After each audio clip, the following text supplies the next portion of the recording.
Okay, here we go. We're starting in open guard. Going to guard pass, and I never want him to have both legs in front of me. Can you hear that thing behind us? Can I hear what? Can you hear me? And Yep. is the vacuum cleaner a problem? Do you hear that? No. All right, so right away, you step back and we bring one leg in the middle, okay? I don't want Ryan to bring his foot over. I don't want him to cut over. So I'm monitoring here. My left hand is monitoring his other leg. One of the biggest principles that I always remember when I'm passing guard is I want his head facing one way and his hips facing the other, right?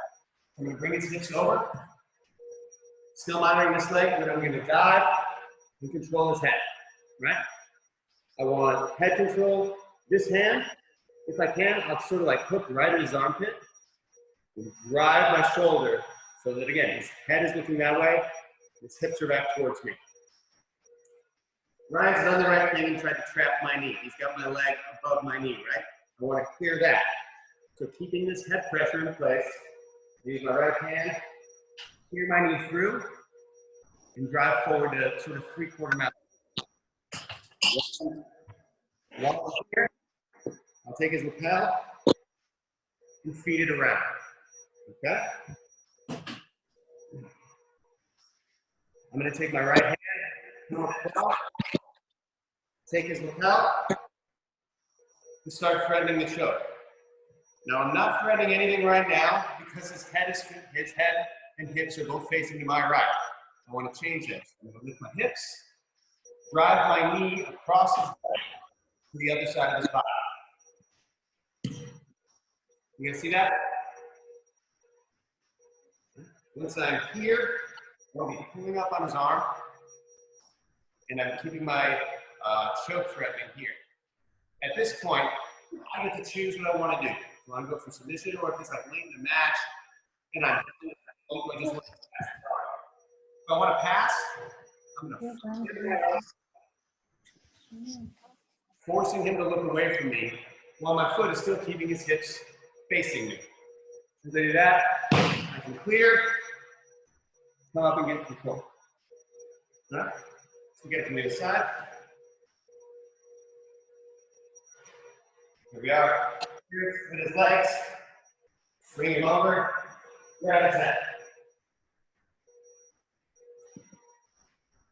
Clear the lapel around. Clear my knee. And grab the three-quarter mount. Feed the lapel around again. Lift my hips. Cut over. Force him to look away. Clear my foot. Does that make sense? Any questions on that? Where are we at? All right. Now, once we get in here, we have a lot of options available to us, right?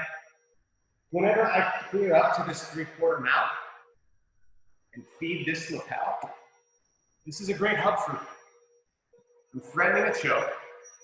His arm here is in a pretty bad spot. It's vulnerable. And there's no real way for him to tip me over. So, I now have the choice of either choking or attacking his back, depending on his defense. Does that make sense? As I'm here, Ryan feels that I'm going to start choking him, so naturally, he's going to grab my arm. I'm fine with it. Once again, I come, I cut over, I'm still controlling him. Now, my knee, instead of coming to the side, because he's got my arm locked down, I'm going to go right up the middle. Okay? He's going to start feeling uncomfortable and like he made a bad life choice. When I'm ready, I'm going to let the pressure off and come straight out. All right? Once again, instead of cutting across, so that I'm sort of in that battle zone of his hip, I come in the middle, I drive right up. I'm still sort of controlling this elbow. And then when I'm ready, pull him right up. I'm going to take my left hand, scoop under him, Take my left hand, I'm gonna scoop under his arm, and my left knee comes to capture this hip. Set my seatbelt, good to go.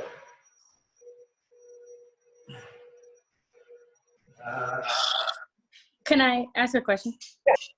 What if you can't actually sit the person up that far? What if you can only get them like a few inches off the ground? Would that still work?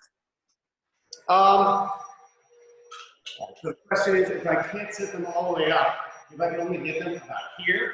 Yeah, yeah. At this point then, go ahead, grab my ring. No. If I can only get them about here, the better option, still try for it. If this is where you can get, turn. At this point, cut your knee back, flare your elbow. Okay.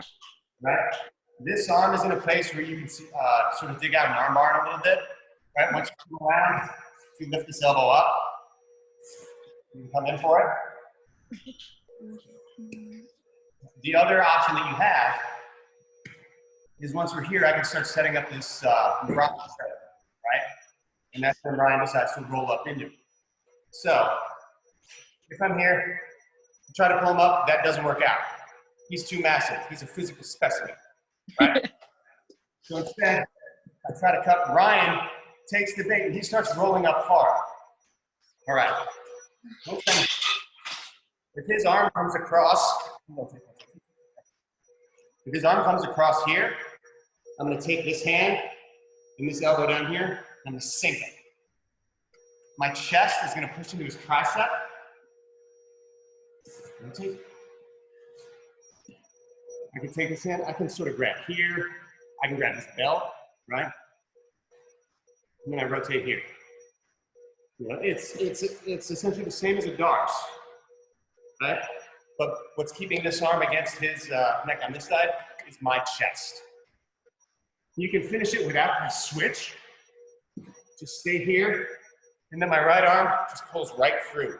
And you're casting with your hand. Does that make sense? That's what you hear, cast. Okay?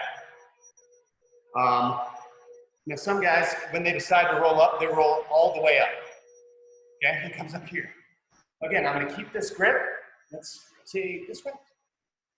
Okay, here, I can grab any fabric up here, right? I can grab this, I can grab the lapel, I can even grab this loose like tail. And I'm gonna set a cross stroke. But what I do with my legs, as I said, the one that was in half guard frames his head, right? I'll sink my chin and frame him out. One more time. Here, I try to sit him up, but he's way too big. So I come back and he rolls up. Great. So in order to lift your left arm. As he sits up my legs here, I'm going to come straighten it and frame his hip there. See that? Grab the tail, sink my elbows together, and then sit into it. Straight. Does that make sense? Great.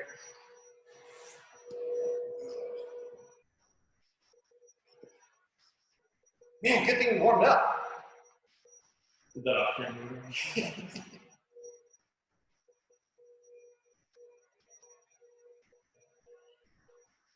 All right, one more time. You got him down. I don't want both legs. I'll just split them. Split them. Monitor. Turn his hips. One thing that Long and Mesfin have really started talking about that has drastically improved my passing game is when you're looking at their legs, I don't want to be in the middle of their leg. I want to be out at the end of the lever, right? So I'm not putting in pressure on the back of his thigh so much. I'm getting out to this point in his knee, right in the knee pit, right? That controls him much better. Does that make sense? All right, so we're here. Go ahead. Ryan traps my knee. I'm controlling his face with my shoulder, making him look away. This does two things. It weakens him. It also means that the only way he can really turn is a way that makes it easier for me to clear my knee. That make sense? Do that. We can feed. Now we're in a great position. I can keep this hand out of the way. If he's really lazy, he can go prison rules and have a wrist lock. And mostly what happens is he starts trying to roll up into me because he knows he can't roll away. If he rolls away, I take his back. So he starts coming up into me. Great. I control him with this knee. I can drop my shoulder a bit and feed this lapel. This hand will control his near side arm. Now controls this near side arm. You know, you can pocket grip. Tim really likes the pocket grip. You can grab sleeve grip. You can just grab the tricep. All I'm doing at this point, it's one of those main tenets of passing guard. You want to keep your opponent flat. This keeps him flat. It makes sure he can't roll up because the lapel grip is pushing this down, right? This grip does the same thing, however it is you grab. Once we're here, again, make him face away if I can, and that'll help me secure the pass. If he rolls up, and catch this arm, shove it, secure it with my chest, pass, and finish. Or if he rolls up hard and gets to his knees, I want to straighten my leg. I go from here to here, and then I frame his hip with it. Grab his collar here, sit in, frame him out.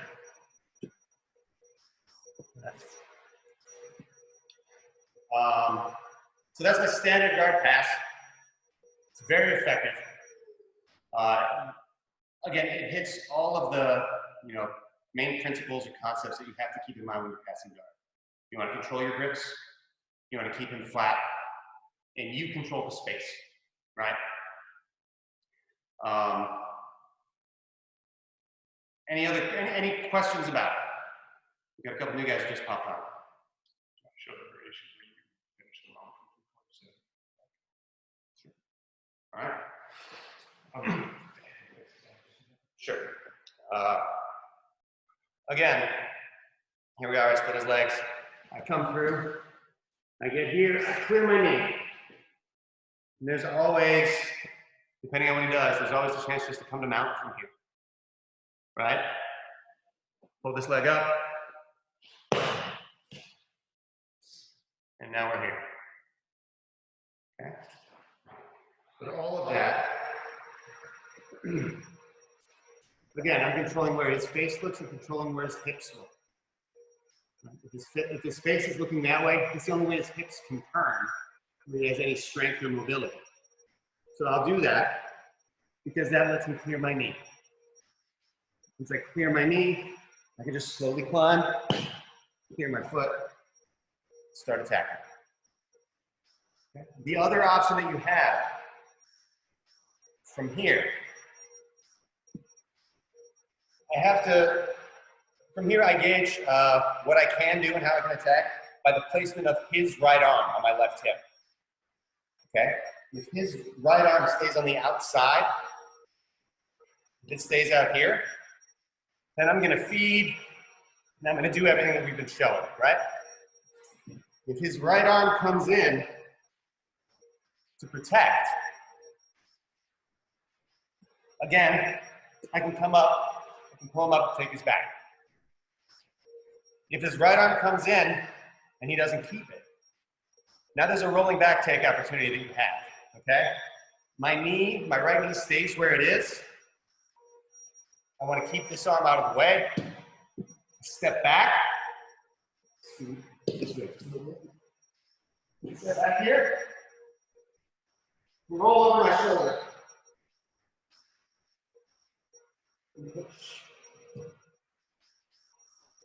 So one more time. A little further back, step, please. All right.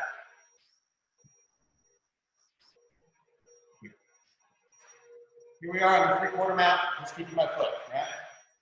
His arm comes across because he's just trying to get on his side. Fine. I want to keep that arm out of play. So sort of hitting with my chest. This ankle, I want to stay in the hook of this knee. Step back.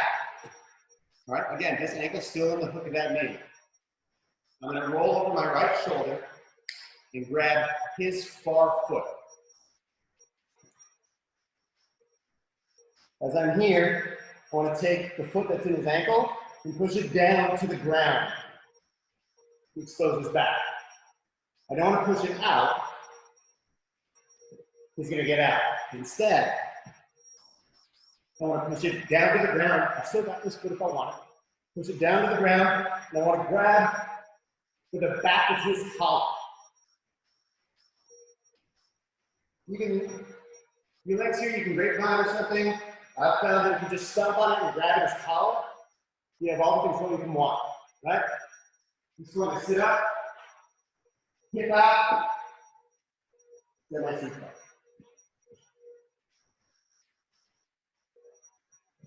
I don't see the chat. Do we have any questions on anything yet? No, but could I see that again? Of course. All right.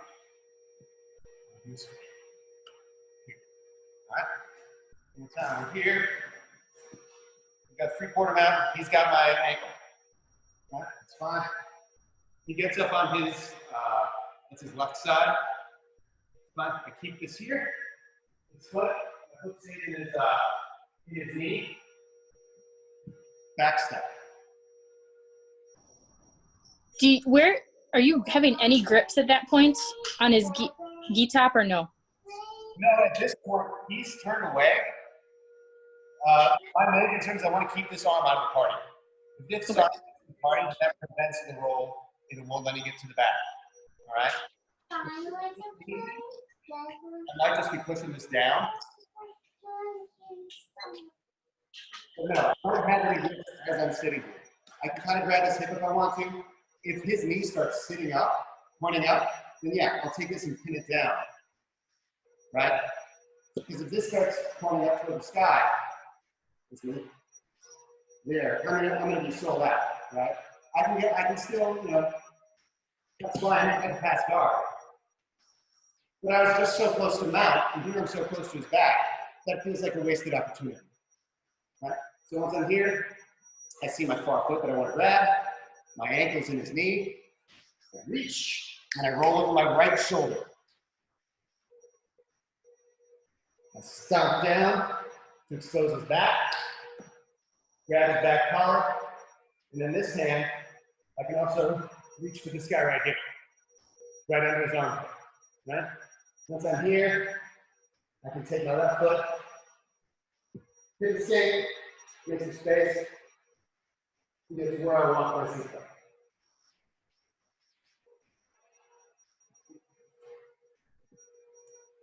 All right, that's about 30 minutes. We're trying to keep these sort of condensed. I know there's probably a lot of information in there.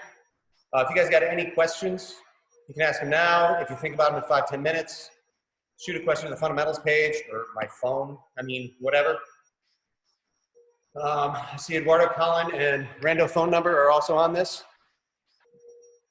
Got Missouri and Aria. Anything else about this, or where certain principles like interact with this? Any other questions you have? When you, the foot that you're pushing away with, are you holding the foot that you go for? Are you holding that off until you get my collar for that? All right, so did you guys hear his question? No, all right. Say it louder. His question was, when I'm rolling and grabbing his foot, am I holding that foot until I get his collar? That's your question, right? Let's find out. I feel like that's just something from the So once I'm here, you got your arms out of the party, step back, roll. Yeah, I want to have some grip over here, right? My ultimate goal is to get this. I can climb the guy. I can climb my opponent by grips to get there. I can use this.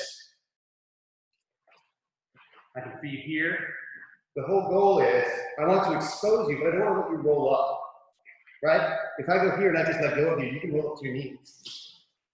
And that's a lost opportunity, right? So instead,